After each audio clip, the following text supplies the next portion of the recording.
Hey everyone, welcome back. Today we're going to look at our next section in Unit 5.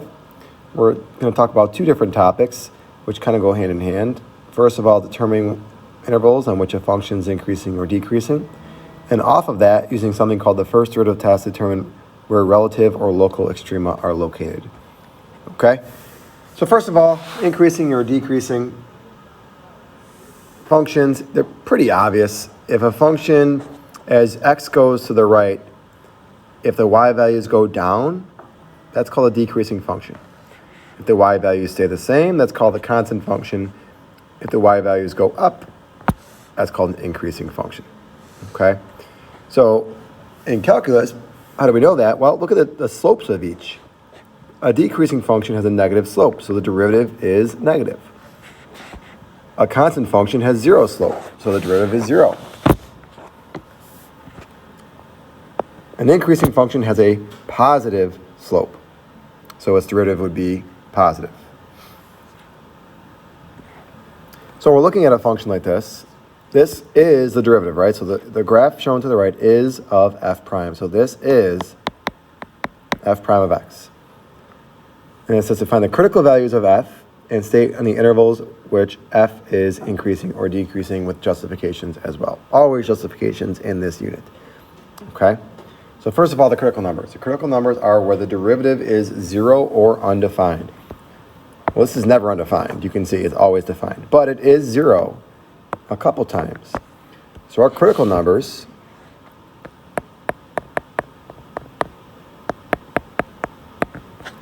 are x equals 0, 2, and 4. Okay? Now we can talk about where this function is not this derivative itself, but the function itself, f, is increasing or decreasing. So what we're going to do here is we're going to make something called the sine chart. We've talked about this before. We've done many of these in earlier units. And put our three critical numbers on there. This is f prime. Okay? And just look at the derivative to the left of 0, between 0 and 2, between 2 and 4, and to the right of 4.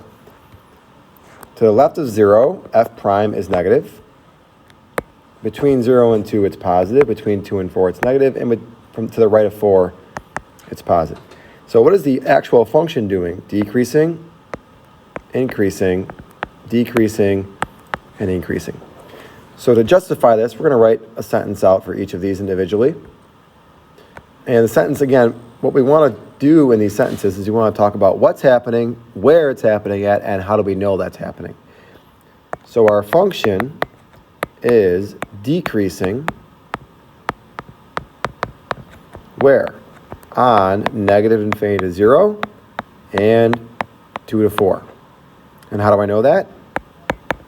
Because f prime is negative. And then the function is increasing. So what is it doing? It's increasing. Where is it increasing? From 0 to 2 and from 4 to infinity. And how do I know that? Because f prime is positive.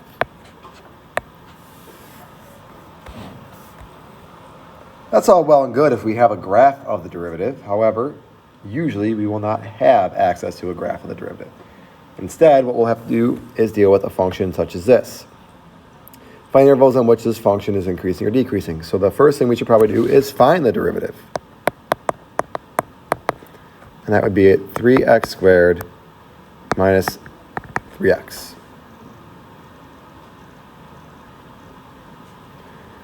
We want to know when that will be either 0 or undefined. Well, that's never going to be undefined, but it will be 0 twice, when x equals 0 and x equals 1. So we make our number line for f prime, our sine chart, put our critical numbers 0 and 1 on there, and we pick test points. So let's say we picked 2 to put into our derivative. You could put in here or here. If you put 2 in there, we would get 6 times 1 or 6, which is positive, so the function's increasing. Now, because 1 comes from x minus 1 to the first power, we talk about having odd multiplicity. That means the signs will change over that. So the sign will change. This would be negative. And then because 0 comes from this, which is also odd multiplicity, the sign will change again to positive. If you don't understand the multiplicity trick we've been talking about, remember you can always just pick extra test points. You could pick 3 test points in this picture here. Now I write sentences out. So f of x, what is it doing? Well, it's increasing. Where is it increasing? On the intervals negative infinity to 0 and 1 to infinity. And how do I know that? Because the derivative is positive. What else is it doing? It's decreasing. Where is it decreasing at? 0 to 1. And how do I know that? Because the derivative is negative. So that's all well and good, but just knowing something's increasing or decreasing doesn't do much for the world. Okay, but what we love to deal with in this world is greatest and least. Okay, how do we know when we're the best or the worst at something? So we can take our guidelines for finding intervals, which you can see here. We locate our critical numbers, make a Sine chart, and then use the theorem that we just talked about here to locate our intervals that are increasing or decreasing. But that's just the beginning of where we're headed here. Why does this matter? We want to care about where things are extreme. We want to know where the maximum or minimum value is located of a graph. Okay, so a couple definitions here. First of all, strictly monotonic. Basically, that means the function is increasing or decreasing the whole time. It doesn't go up and down or down and up. It's just always going up or always going down. Extrema is the plural form of the word extreme. That's all maxes and all mins. Minima is the plural of minimum. And maxima is the plural of maximum. So when you see those words, that's what that means. All right, and we're going to use what we just talked about to find increasing and decreasing intervals to go to the most important thing from this unit here, this topic, and that's finding relative extrema using the first derivative test. If the derivative changes from negative to positive, we have a relative minimum. If the derivative changes from positive to negative, we have a relative maximum. If the derivative does not change signs, we have neither. Okay, and you have a couple pictures of that, what you see here. A relative min, derivative goes from negative to positive. Relative max, positive to negative. And here we have positive, positive, negative, negative. Okay? These are actually called what we like to call saddle points. We don't really get too much into those in Calculus 1. If you go on to Calculus 3 or above, you'll start talking about those much more.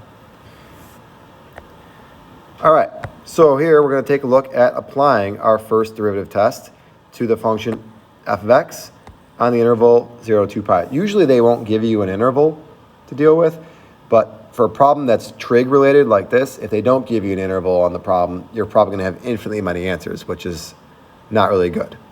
Okay, so if you see a trig problem like this and they're asking about maxes and mins, they're probably going to give you some type of interval to work with.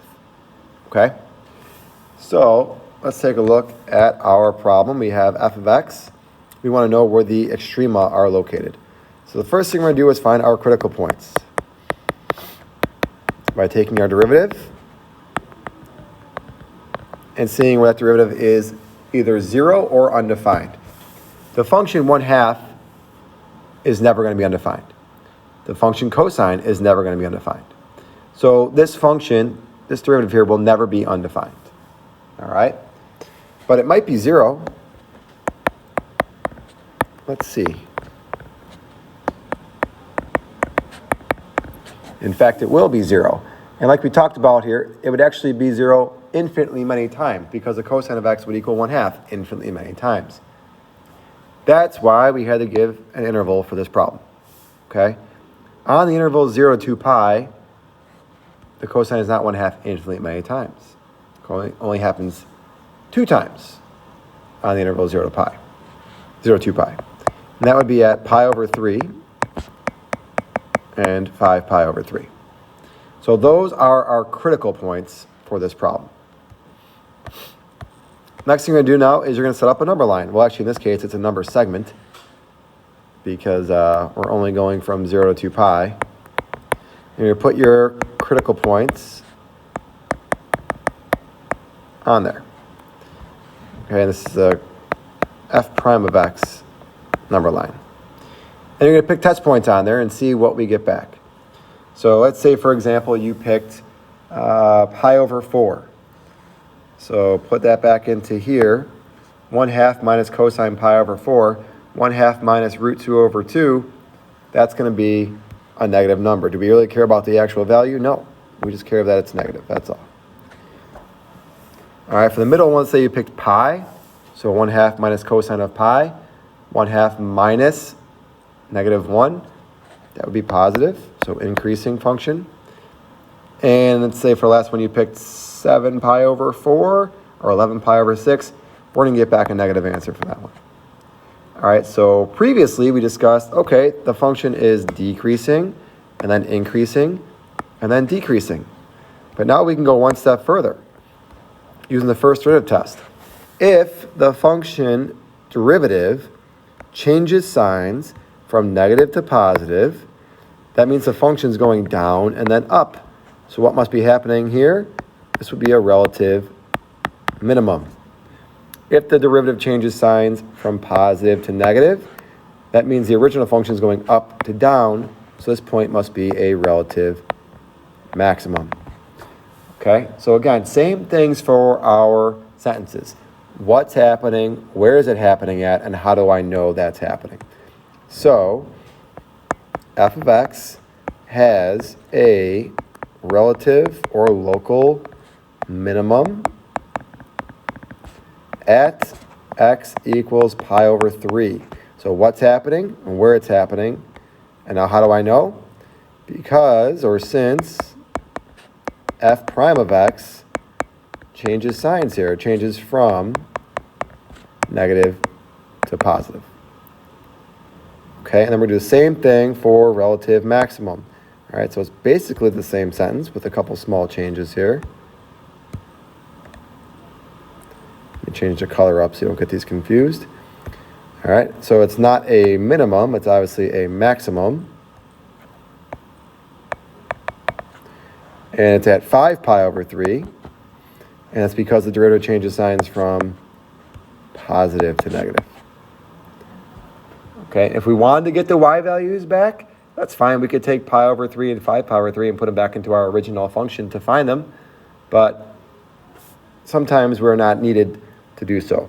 But for this problem, let's practice it just in case. So let's say we wanted the full points. F of pi over 3 would be 1/2 times pi over 3, which would be pi over 6, minus sine of pi over 3. The sine of pi over 3 would be root 3 over 2. So the y-coordinate would be pi over 6 minus root 3 over 2. The point, the minimum point would be pi over 3, comma, that number. And if we wanted to find a maximum value, we would do 1/2 times 5 pi over 3, which is 5 pi over 6, minus sine of 5 pi over 3, which is negative root 3 over 2. So it would be 5 pi over 6 plus root 3 over 2, which would be our maximum value. Okay? Again, usually we're not really that concerned about the actual values themselves. We're just concerned about where they happen. And that would be the x values. Okay? So at this point, there's 2 problems left. I would encourage you to pause this video, try problem B, come back and check it when you're done, and then pause the video again, try problem C, and come back and check that when you're done as well.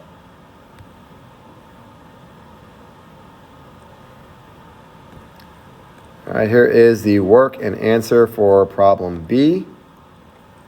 It has 2 relative minima at -2 and +2, and a relative maximum at 0. I should have that written down as maximum, since there's only one of them.